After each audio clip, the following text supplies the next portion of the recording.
It's 7:52 right now, and Gary Thomas from the Wealth Technology Group, Gary Thomas, is in the house. How are you? Wonderful. How about yourself? Good. Good. I see. You know, I wanted to. Last week we mentioned that May is Elder Law Month. Now, I know when we have months like this, it's like, you know, holidays. You know, Hallmark has a holiday for everything, but Elder Law Month is not really a celebration, but information that I think we all could use for ourselves and our parents. And it sort of brought home how we need to stay in touch with our loved ones as they get older. As I sat with a client this week who just was the victim of another scam that was focused on older people. These are clients. They're in their early 80s, really nice people, very thrifty. I have accumulated a decent amount of money and drive a 12-year-old car with about 160,000 miles on it. Probably going to go for a long time. And so when the wife came home, she found her husband with the checkbook open on the telephone. And he had just been sold a warranty on the car. The warranty was $2,500, which was promptly missing from their checking account. And so we try to help them with some of the machinations, actually, in getting the money back. But I mean, it's an out-of-state company. And it's, you know, in Massachusetts, there's a right to rescind here for any kind of installment. It was an installment agreement where they would have paid an initial lump sum and then a series of payments for this so-called warranty on their aging car. But it brings home the point, you know, I guess Mama said, don't talk to strangers. It's hard that we're in a world in that way where we have to be careful of that. But oftentimes, you know, parents or older individuals, they, you know, if we're not keeping in touch with our parents or our loved ones that are older, it's very easy for things like this to happen. If a day goes by without a phone call, that's the only phone call of the day, and then these folks get engaged in conversation, and before you know it, the checkbook is out. And the guy on the phone is pretty slick.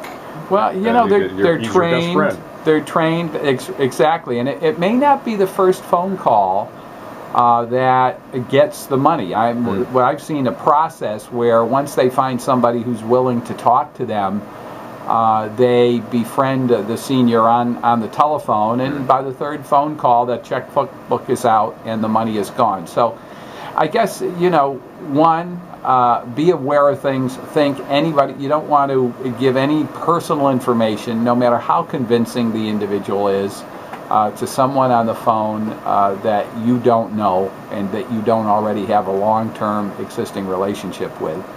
And the next thing is for children or neighbors just to be aware of what's going on. You know, if you have older individuals that, and you see it slowly, you know, sometimes we lose our ability to really make the right decision. And you see that happening. I think you got to just, with a loved one, you have to pay special attention. So just sort of a word to the wise that these things are going around. This one happens to be an automobile warranty scam. If you have a car with 200,000 miles, they're going to get charged for $2,000. It'll get fixed or junked, whichever comes first. Yeah, is that generation more trusting? Is that? I mean, they're seen as a target sometimes with some of these scammers. Well, I think what happens is, to all of us, as we get older, at some point, we don't make decisions maybe the best way that we could, and also I think you get a lot of folks that are lonely, that don't have a lot of interaction with people, and so they get slowly drawn into things.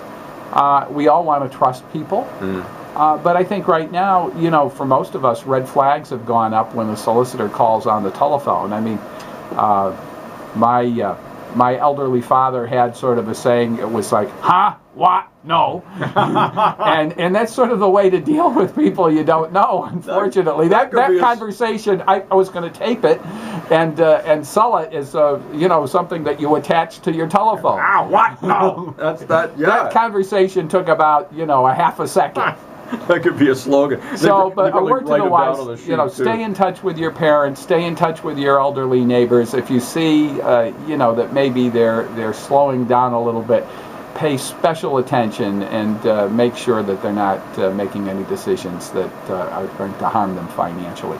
Along with that, if they're doing business with a financial advisor, when I have elderly clients, I always suggest that they bring their children in, just because we want to make sure that everybody is hearing the same thing. Oh, okay. And I think you as a child, you have to be careful if you have an older parent that's getting sold stuff that they don't quite understand or you don't understand. So any competent and worthy financial advisor will have no objection for children being in on a conversation when it comes to investments. Great advice as usual. Gary Thomas from the Wealth Technology Group. The show On the Money, 2 o'clock on Wednesday and also 10 o'clock on Saturday.